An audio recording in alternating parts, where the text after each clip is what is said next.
This is Chappell Roan, and you're watching Nardwuar's Video Vault. Nardwuar. Nardwuar. Nardwuar. Nardwuar.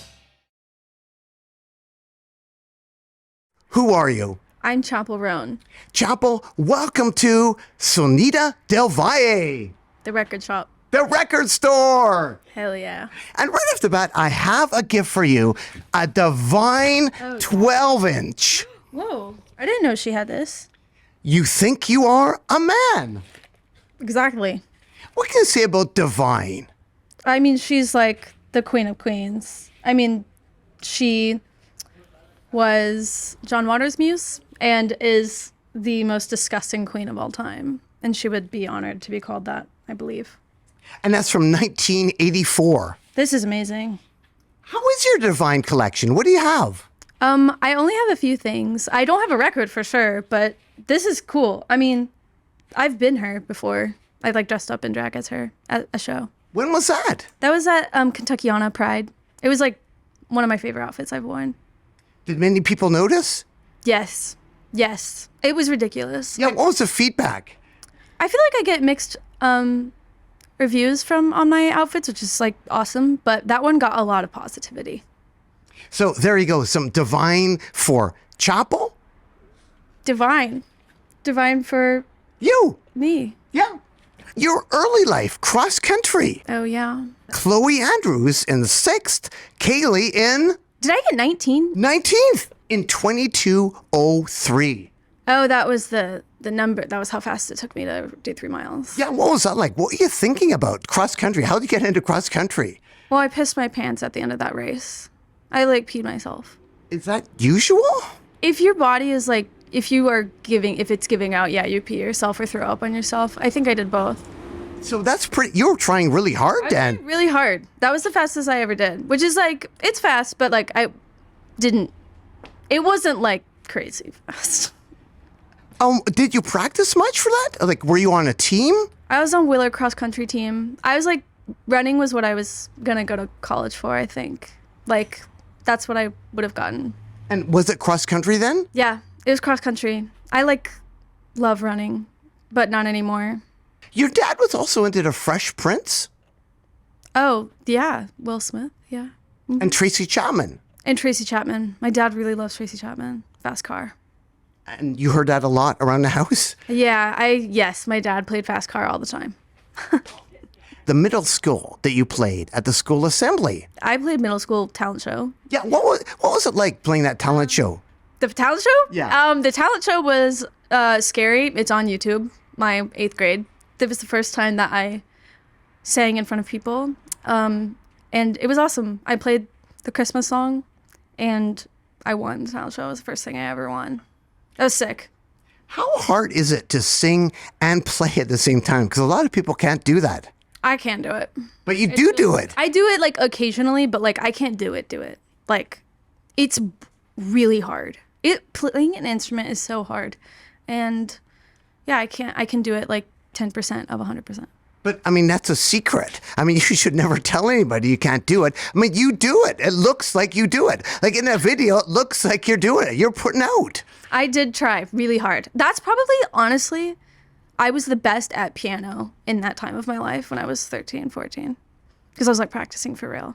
2:15 p.m. on the University Plaza stage. The Art Fest on Walnut Street. Yes.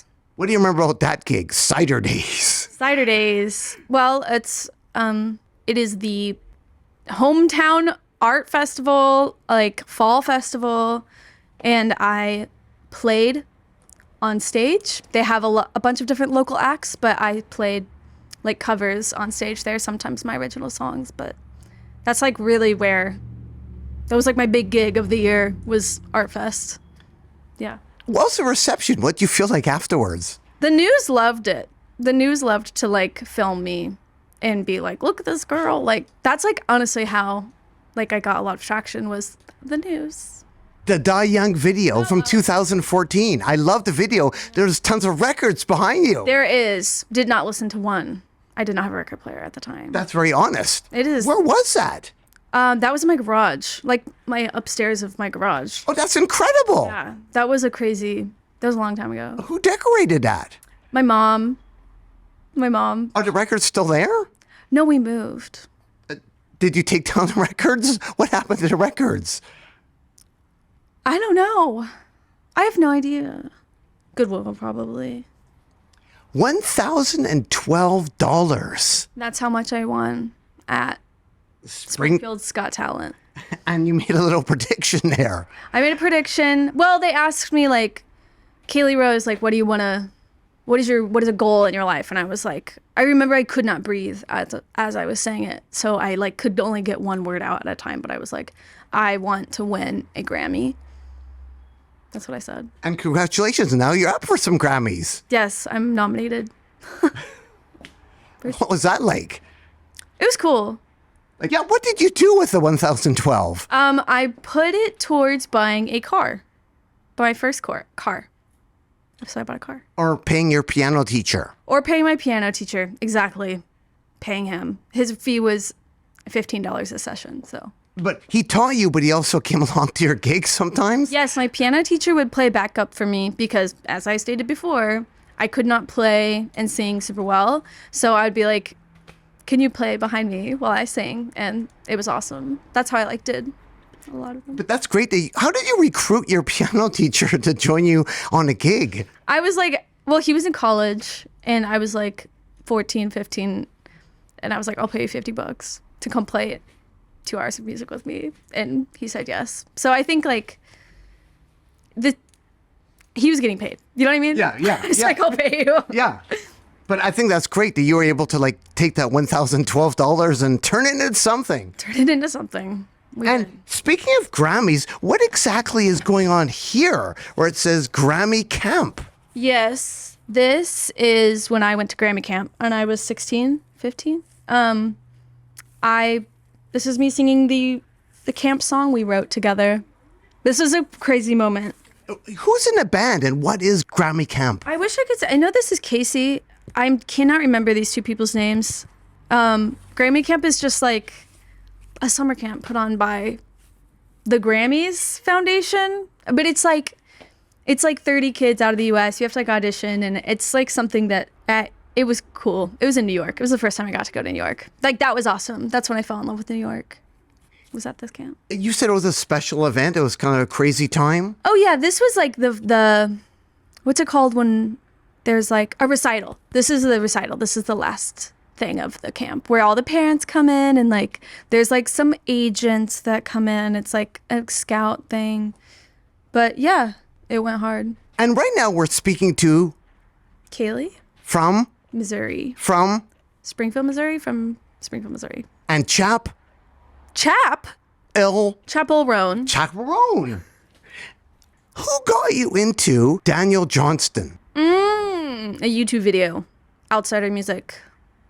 During the pandemic, I was like I need to know all like the weird shit going on. And Daniel Johnston isn't that weird. Like he's like the king of the weird, I feel like. But there's like deeper layers. And same with the Shags? Shags, Tiny Tim. Like that I like went through like a period of time where I was like, I'm gonna dig and find some crazy shit. And you're also into dark bluegrass. Yeah. What are some dark bluegrass people that you know about? Do you know?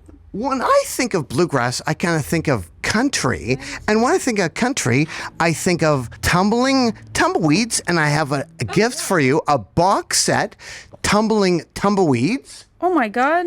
And if you open it up to record number 5, yeah, the whole bunch of records. Okay, number 5. And we look at track 5 on record number 5, what do we see? Oh, the Strawberry Roan. By the Sons of Pioneers. The Sons of Pioneers. Oh, I've not heard them sing it. So what can I say the connection is between you and record 5? Well, the Strawberry Roan is an old Western song about a reddish, pinkish colored horse.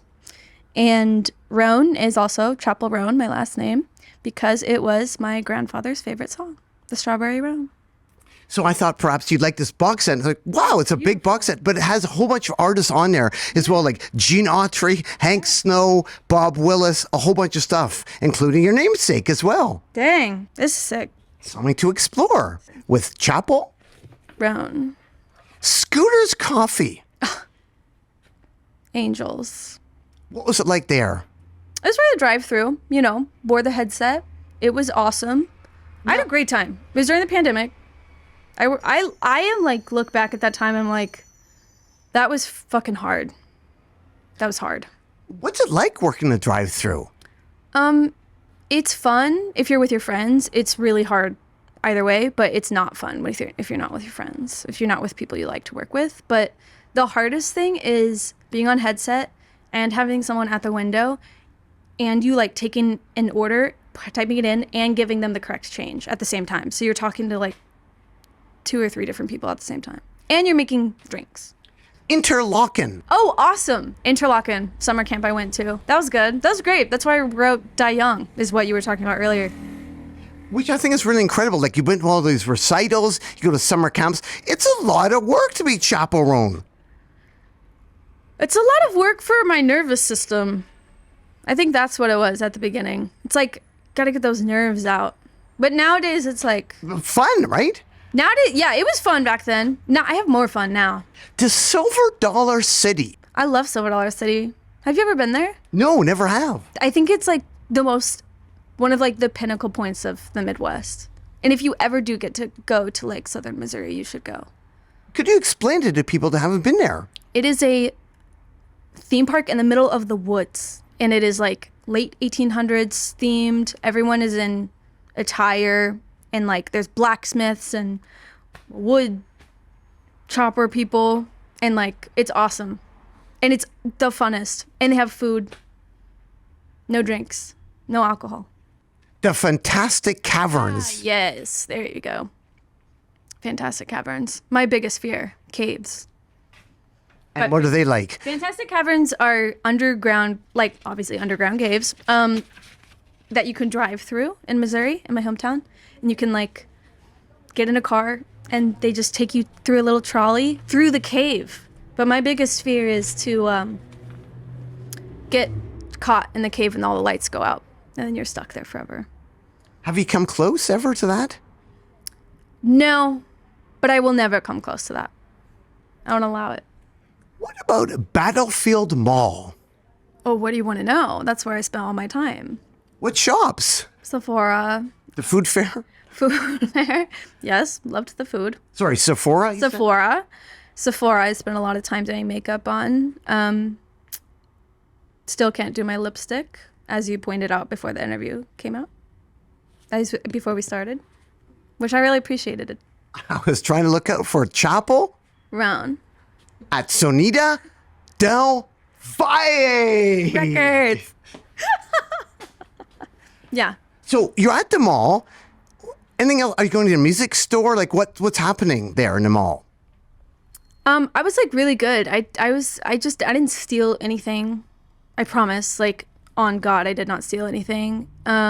I would literally just go around doing my makeup, putting lipstick directly on my lips, not using the applicator like you're supposed to. So, I would go and play hide and seek with friends. Hide and seek at the mall. Yeah, it was really fun. And that's like all there was to do. Where you grew up, was there a lot to do? Like, or did Not on Sundays. There was no Sunday shopping where I grew up. no mall on the side. Nothing. So you just like walked around the neighborhood. That was it. Right, or like a parking lot vibe. Yeah. The Big Cedar Lodge. Top of the rock. Yeah. That's where my family loves to go. It's really nice in like southern Missouri. It's really beautiful. They do gigs there, don't they? Wedding gigs. Okay. I mean, you could rent it out for like a concert, right? Yeah. I haven't ever been to that there though. The Willard Aquatic Center. Oh yeah. I was a lifeguard there for one day and then I quit. What caused you to quit? My mom told me to quit because I I didn't tell her that my ex-boyfriend was also a lifeguard there, and she was like, "Oh no, you're quitting." So then I had to quit. But I could have been out there saving lives. Yeah, what did they teach you? Like, that's a big responsibility, isn't it? Yeah, I unfortunately didn't teach me anything because I quit before I began. Were you sad to quit? Yeah, because I wanted to be by my boyfriend. So what did you do? Did you get another job? Yeah, I worked at my mom's office, obviously. And so she had to hire you then? She hired me, and then she was stuck with me the rest of the summer. Ramisha. Ramisha Satar. Yeah, my best friend. I wish she was here. She was really excited. She like really lobbied for. She was like, "You have to do it. You have to do it." Oh, thank you. She really wanted me to stop. Where is she now? She just left LA. She's back home in Dallas. But yeah, she's my best friend. She like did my whole project with me. Like all the visuals. Incredible. All the drawing? All the drawing, all of the in the background at the festivals, what you're seeing on the screen, she made. She helped me with the album cover, like cutouts and single cover. Yeah, all of it. Thank you, Ramisha. Thank you, Ramisha. And I have a gift for you right here. We have a poster. Holy shit. Whoa, that's sick. It's an original 1982, as you can see by the bug marks. Wow. Kate Bush Babushka poster. That's crazy. Like original 82, so that's why it's kind of like Yeah, of course. Wow, this feels very 1982. very real. Where was that? What the hell? Wow, where do you think? Do you think this was like a snipe? Well, poster? I think it What do you was think it on was? the wall. Yeah. And then it was taken down, and then Rob from Neptune Records, he stored it away, and I think there might have been some silverfish that got at that. That's my worst nightmare bug. Do you know what those look like? I have seen them, yes. Fucking horrifying. But there are none here. There are none here. We're I know. okay. We're okay. Imagine there's a prank and then all And came out. we shipped it down from Canada. Also, I mean, 1982. Believe you. 1982. It's had a long time for the silverfish to die. They're probably dead. Well, you've had nightmares about silverfish? I'm just really scared of silverfish. I really am scared of them. And I'm not really scared of much. I mentioned Saskatchewan and I mentioned Canada. Saskatchewan. That's kind of illusion, isn't it? Yes, that is. I'm going to set this down right here. Saskatchewan. I was like, it's in one of my new songs that hasn't come out yet. It's called The Subway. I was looking up at venues there to try to play a show there. I owe it to them. I can't sing a song about Saskatchewan and not go there and play a show. You first dyed your hair in Portland? I dyed my hair red in Portland, and then my life changed. Because I kind of think like Vancouver, Portland, Northwest, kind of the same, you know. The Pacific Northwest is where my heart lives. Like, I will move there one day to settle down. So what made you dye your hair? I was always so precious about my hair. And I was like, I can't possibly dye it. That's crazy. And then one day I was like, fuck it. And when you're on tour, you sing, but sometimes you lose your voice, or you once lost your voice and had to play like a backing track, a fake backing track, and you lip synced? Yeah, I lip sync shows before because I got alcohol poisoning. And I threw up so many times that my throat got infected.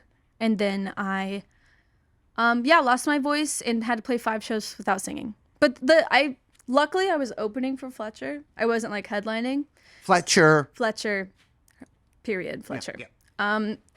And I was like, look, I'm gonna go be a drag queen to my own music and pretend to sing because I'm not going on stage tonight. So, and people liked it. Well, I think it's cool that you actually played your CD and did that. Like, nobody thinks about lip syncing. Like, that's amazing. Do it. Like, the show must go on. Show must go on. And I just told everyone, like, hey guys, I'm not actually singing. Obviously my voice is gone, but let's pretend.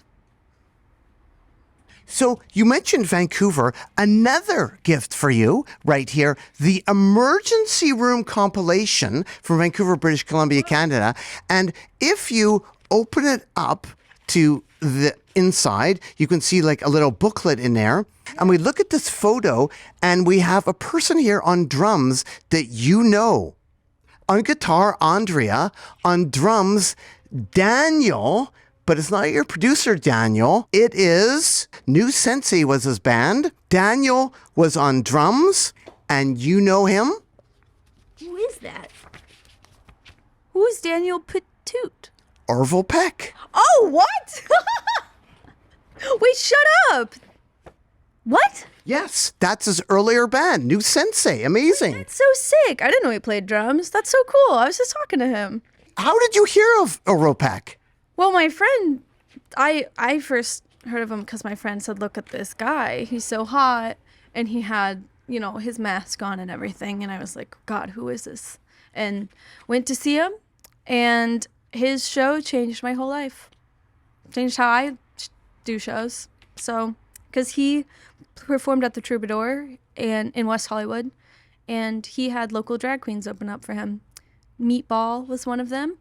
And I told myself from that show, if I ever perform my own headline shows, I'm going to have local drag queens opened up for me too. And then I did. So he changed my life. And now we're friends. And now you have a bit of an early career. Yeah. New Sensei. God, I didn't even know this existed. That's so cool. And that's a special little gift for you. Thank you. Crayola in London. The drag queen, of course. Of course, Crayola told me that. No, she was the first drag queen that told me that I was a drag queen. Because I didn't quite understand, like, what I was. Or how to, like, describe it. I was like, yes, I, like, sing pop music, but I feel like it's something different. But she was like, you are a drag queen. And then I was like, it, like, made sense, all of it. I was like, yeah, maybe I am a drag queen. Maybe this all is drag. And then it all made sense. It all started working out. For each show, you have a lot of drag queens open. What is it like? Like, I read something like 156 people apply for, like, one show. Like, how do you decide who becomes the opener? Well, Kyle Gould, who's off camera right now, helps me through all of... Yeah, are we allowed to show Kyle? Yeah, Kyle is... Yeah, what can you say about Kyle right there? Kyle is the queen of the drag queens, and helps go through all of the admissions. How many admissions were there this year? We see like over like 1,000 to 2,000 submissions. 1,000 to 2,000 submissions for every tour. So per gig, that's a lot. That's a lot. Yeah, but we do worldwide. We we had queens everywhere. All over. due to Orville Peck. All due to Orville Peck, another gay queen. And also beside there, we have Nikita. Nikita! Canada. You're obsessed with Canada. You're obsessed with Canada. I feel it. I'm just so excited about Canada.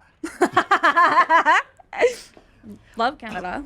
And I have another gift for you right here, a record. And this is Gay Jazz. Gay jazz? Perfect! And it's the history of gay jazz, believe it or not, between 1927 and 1936.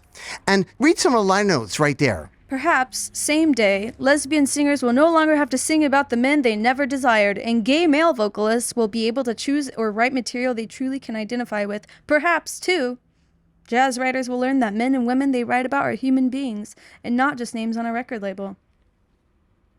So I thought that's quite interesting, like going way, way back between 1927 and 1936, like the history of gay jazz. That's crazy.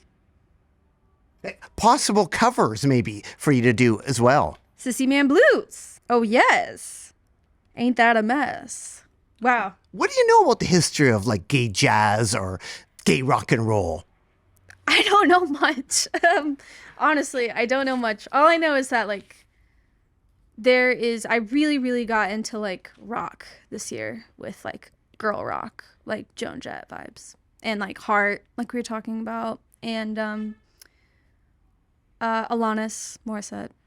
Fucking so awesome. And I have actually another gift for you right here in this tube. Do you give this many gifts usually? Do you usually gift this many gifts? Well, you are Chappell Roan. Roan.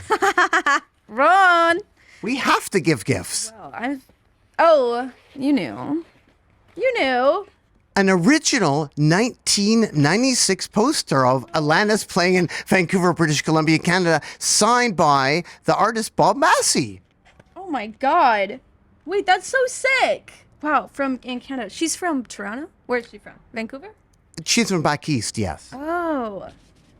She's so cool. Have you ever talked to her? No, I haven't, but there's a quote. I love her. Her whole journey I'm signed up for. Alanis, talking about you. Me? Yeah. Oh my God. She's the coolest. She knows about you. I've met her one time. She knows about you. She knows about me. Is crazy.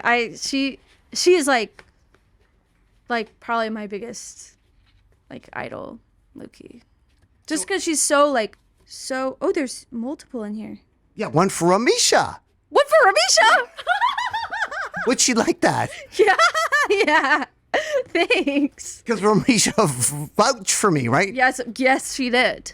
Yes. Yeah, I met Alanis Morissette, and then Joan Jett wanted to meet me afterwards, and I that is the most terrified I've been all year, was meeting Joan Jett. Have you met her? I have done an interview. There is actually a Nardwuar versus Joan Jett when she was playing the Warp Tour in 2006. I haven't seen that one. It's pretty amazing. It's pretty cool. Amazing rocker. She does not give a fuck. And I was thinking for gay jazz record, you could use that for your next Harvard lecture. Oh, yes. Yeah, I mean, I need to learn a lot about that to do a lecture on it. But I do, I would love to go back to Harvard. I never really talked about that. The fact that I went to Harvard and did a little lecture. What was that like? It was just on queer identity and it was really cool because I did not go to college. I didn't do super awesome in school. So to be to go do your first college speech at Harvard is crazy. It was cool. It was for the medical department too. The Harvard Medical School are the ones who asked me to come. So the email was from them. Yes, everyone was in lab coats. They were all it was really special. It was awesome because people for the first time, didn't ask me to come just to sing. I didn't even sing or anything. I just went to go to give a speech. And that made me feel really special because they wanted to know about my thoughts, not just my songs. It made me feel good. I was thinking about thrift shops in Springfield. What's it like thrifting in Springfield? Yeah. I mean, I have not gone thrifting in Springfield in years. Everything, I need to wear a wig and stuff. So I haven't been in a long time. Where do you get your stuff now? What are you wearing right now? Just out of curiosity. This was a gift to me, and this was a gift by a friend, and this was a gift. They're all gifted. And what about the hat? The hat I thrifted from Los Feliz Flea many years ago. But yeah, I love thrift shopping. Kelsey Mooney. From high school? Yes. The Riff. Okay, yes. Yeah. Wait, what do you know about Kelsey? Kelsey, you just had that name down? Well, you are Chappell Roan. We have to know. Kelsey Mooney. That's who I wrote my first songs with. Kelsey Jeffries. Went to middle school together, and we were in Camp Rock the musical, Camp Rock 2, the musical, and we wrote an original song for we performed it on stage in the middle of the musical. Did not go in at all with the story, but... Do you remember it? Yeah, I think it was called Music Is Our Life. What key was it in? I don't even know what key anything is in. That's how little I know about music. Well, you say that, but it's amazing to see you play from a young... You don't forget that stuff. I never learned the key part, to be honest. Oh, you know the key part. You must know some key part, to play the piano. I know some chords. I know chords. I do know chords. You have a DJ account called Keisha? That is me and Misha. Kaylee and Misha, Keisha. That is our DJ account. But we don't know how to DJ yet. But we have a good following. It's kind of sick. Where can people find it? Love Keisha at on Instagram. And I have another gift for you. Speaking of Canada, some Grimes. Oh my God, yeah. I fuck with Grimes. The first Grimes LP That's sick. from 2010. Oh my god, she is the coolest. Yeah, what can you tell the people about Grimes? She's like the ultimate, like she does it all herself, and like is so unafraid to be a freak, and like she's just like so inspiring because she just is such a freak, and like revels in that. And I saw her at Coachella this year, and I was on shrooms, and it was the best set. Period. It was the best set. It was Grimes. I had an amazing time. I love Grimes. What was your set like? That was my first festival ever, which is crazy that it was Coachella. But it was amazing. I think there was like a bunch of like gasoline and pine needles in a pile that like was me, and there just really needed to be match struck, and like there was just piling and piling and piling of like burn, like stuff to burn, and like I think Coachella was like the final like the match. And then because that was in late April and now we're in November, and my life is completely different because of Coachella. Could you feel that moment? Yeah, I felt it at Gov Ball. Like whenever I dressed up, I came out at Governor's Ball in like an apple. Then I was like smoking a joint that was like a foot long or whatever, and I was the Statue of Liberty, and like it kind of just changed. It honestly changed my whole career, and to now it's like everything is different. What I find really interesting is Lucy, your drummer. Yes, Lucy. She did some drumming for Alanis Morissette's tour, right? Yes, she did. She did. The Connection. She did the Alanis on Broadway, Jagged Little Pill. She was the drummer for that, which is so crazy. And Andrea is in your band too, right? Andrea, yes. Mm-hmm. Yeah. And she's in Venezuela? She's from Venezuela. Carol G. Carol G, yes. And Benny. Yeah. Yeah. She's sick. She's really fucking good. Who else is in the band these days? Ali Futterer. She used to do like punk. She like came from like the punk world, and it's so sick. And she used to do Wise Blood. Yes, she used to do Wise Blood too. Who we're friends now too. I love Natalie. Have you talked to her? Yes, actually, there is a Nardwuar versus Wise Blood on YouTube that you can check out. Check it out. I will. On Saturday Night Live, you had an amazing outfit. Which one? Thank you. Well, I was curious, could you describe the outfits and do you reuse them? Like, could you give it to me? I would love to get whatever you want. You can have. It's all done. It's not very far away from here, my closet. I would love to reuse a lot of my outfits, but my stylist is just like, we got to keep it moving. We got to keep it moving. But one day I will rewear. But I had a leather 2-piece set for The Giver, which is the new song, and it's like a little country song. And then I had like a very sparkly white long dress with some big hips and butt because I was a drag queen. I had pads in. Who made it and how long did it take to get made? Well, Xana made the leather outfit. And I mean, she's so fast. It took her like a few days. And then for the other, it was Wiederhoft, right? I'm not sure how long that dress took. It probably took weeks and weeks and weeks. But it worked. And it ripped it ripped all the way down the back right before I walked on stage. So I had to have Saturday Night Live's like their in-house Duct tape? seamstress. Oh. It could have, if we really needed to, we would have. But I was sewn into the dress because it ripped all the way down from like here to here. That's kind of old school, isn't it? Get sewn into a dress. Into the dress, yeah.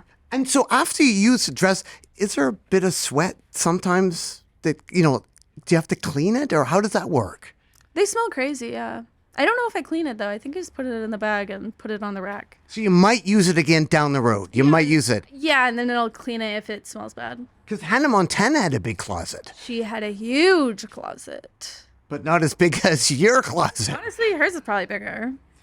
Some people, though, on the day of the gig won't do interviews or won't talk because they're afraid of losing their voice. Have you felt at ever like you don't want to talk? Yeah. Because, of course, you've lost your voice, I've right? lost my voice several times, but my voice is quite fragile because it's not very loud, even though it sounds loud in the microphone. But yeah, I don't do a lot of talk. I don't do a lot of interviews. This is I think my last one for the year. Thank you. I don't do a lot. I like the way you said my last one. You said, this is my last one. Last one This is my last one. ever. Well, hopefully not ever. No. And winding up here, Chappell, we have actually another gift for you right here, a Magnetic Fields Oh, sick. LP. Whoa. And if you open it up, check out, it's an etched green vinyl. Perfect. Wow. Oh my God. What the? Whoa. Living room, bedroom, desk, curtain. That's cool. Yeah, what can you say about the Magnetic Fields? I mean, they're one of my favorite bands. Like, The Book of Love is my favorite song. Just because it's so... I just love how kind of ironic it is. That whole, like, love songs. What is it? 69 love songs or something like that. They're just, like, a fucking really cool band. And I just like that the guitar is completely out of tune in that song. And I like how imperfect it is. Do you find that whenever you interview artists, what they listen to is very different from what they make, or do you feel like it aligns? Like, do you feel like there's a pattern or anything there?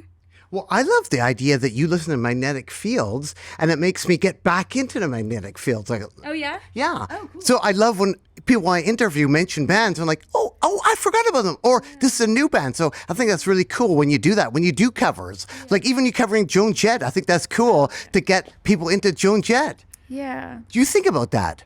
About Like getting people into stuff like that might turn somebody onto it. I think that whenever I covered Barracuda, a lot of people thought it was my song, and I was like, now let me educate you like on this amazing band Heart. So that is cool. And it's also I covered Bad Romance by Lady Gaga, and everyone in the room knew that song, but it's like using a cover to like pay homage or like be like, hey, I came into this world because of Gaga, because of Bad Romance. It's like a cover says a lot about the artist and the environment, I think, around the artist. Winding up here, do you remember this gig right here? School night. Abso facto. This is crazy. Yeah, I did this. You did a poster? I know. I performed at school night. Is this still going on? Have you ever been here? No. It's in LA. They have it at Bardot in Hollywood, but it's like every Monday night. Well, they may have it tonight. Wait, November 13th. That was like last week. Well, they might have it tonight where like baby artists go and perform, and like it's a very industry event. It's not very like it's scary is what I'm trying to say. It's scary. This scared me so bad. And actually this night was the night that I got hit in the face with a guitar. The stage is very small, but I was like singing and like turned, and he turned at the same time. It was like this, and like I like knocked backwards. Was there blood? No, but that would have been sick. I wish. Was there concussion or what happened? No, there was like nothing. I actually just got really embarrassed and nobody knew what happened. But that would be cool to have like a bloody nose on stage. And this was your debut in LA? I guess so. Yeah. It was right after the Vance Joy tour. I was one of 3 opening for Vance Joy. But you, again, have had so much experience, like playing recitals. How come you weren't nervous for this, were you? Yeah, I was. I would be nervous today. This shit is crazy. Like, small, like, 40, 50 people. That's scary. Especially in, like, an industry event. Oh, my God, no. I'd rather do anything else. Peace and love to school night, though.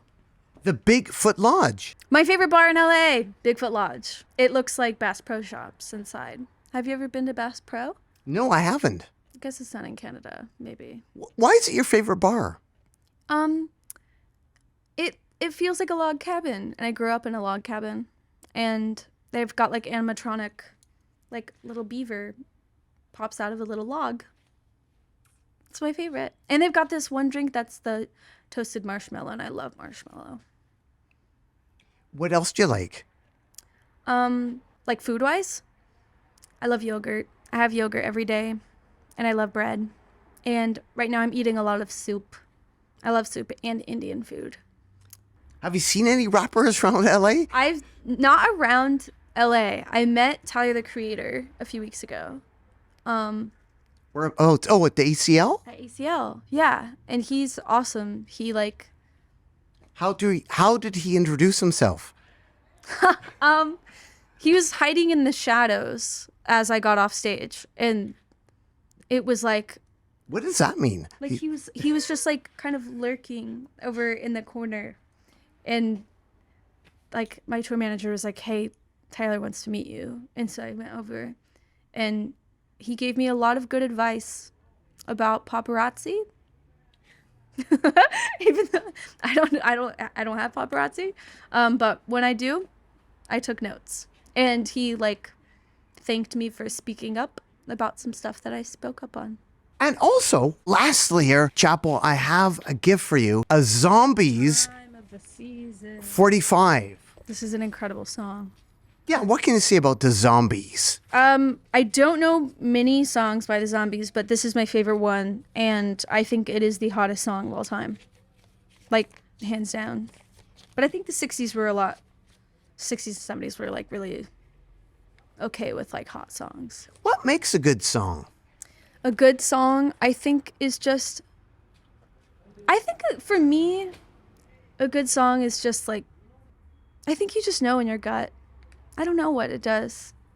I know that, like, when I write a song and I think it's good, then I'm like... The only way I know it's good is if, like, my gut says it's good. But don't you agree, like, what makes a good song is just how it feels? Or what do you think? Well, sometimes when you write a song, do you feel like it's been written before and you start singing the lyrics for another song and then it's like, okay, we have to trash this song because it resembles this song too much? I think that that can be helpful though. Like if it resembles a song, then it's like, maybe you're on the right path, but it's not this exact path. Like maybe veer off. Something like this, but not exactly because you don't want to copy. But I think that good songs don't even necessarily need good lyrics. I don't even know if good lyrics mean a good song. But that's very controversial. I think my friend Chris from the rock and roll band from Toronto, Sloan and Halifax, via Halifax, I think he said to me once, like, a lot of hit songs are in the minor key. The minor key. What do you think about the minor key versus the major key? I love doing both in a song. I think that's really cool. I think Good Luck Babe does. But I love the minor key. It's easier for me to write a song in the minor key. I think most people would agree. It's easier to write a sad song. Yeah. Or a slow ballad. Those are usually in minor. How did you discover me? It was Ramisha? No. Well, I know about you from, of course, I think it's Travis Scott.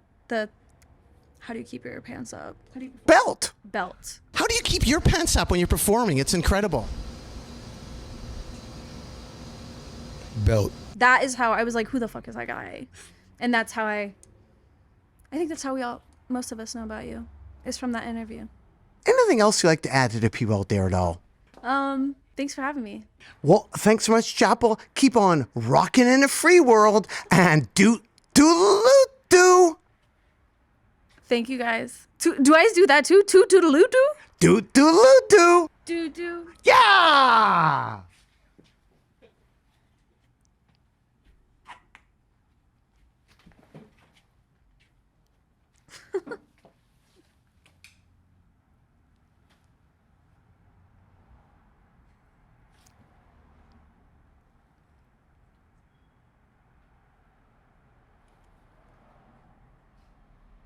Thank you.